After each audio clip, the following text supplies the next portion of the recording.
Fifth element in our discussion of biochemistry of minerals is potassium.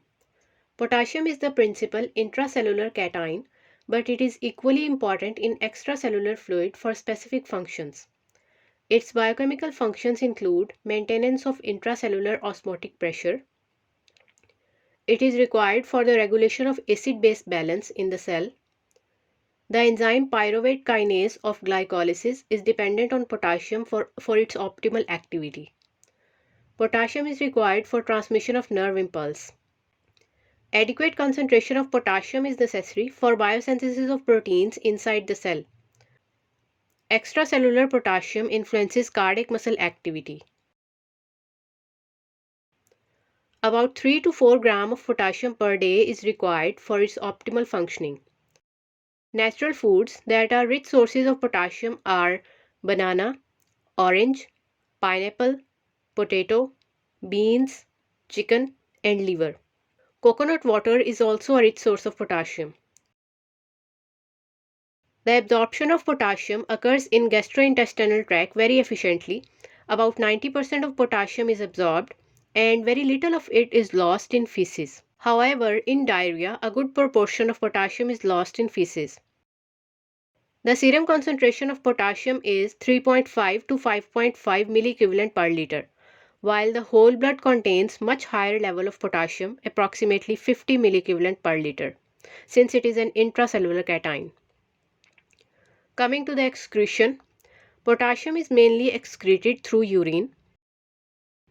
Aldosterone increases excretion of potassium. Abnormally high or low plasma potassium concentrations are dangerous since potassium affects the contractility of heart muscles.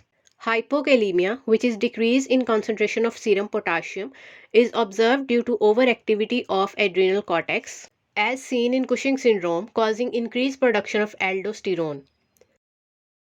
Intravenous administration of potassium-free fluids.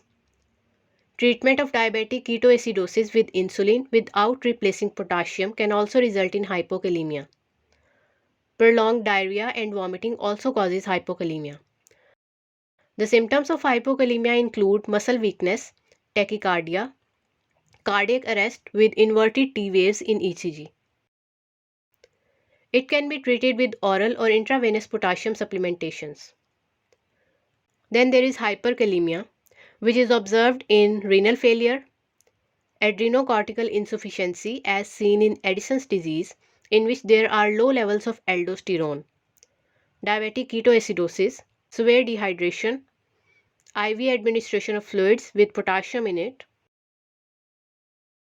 The manifestation of hyperkalemia include depression of central nervous system, numbness, bradycardia with reduced heart sounds, and finally cardiac arrest. In ECG, elevated T waves are observed. Hyperkalemia is treated with loop diuretics. If you have any query, feel free to ask. Thank you so much.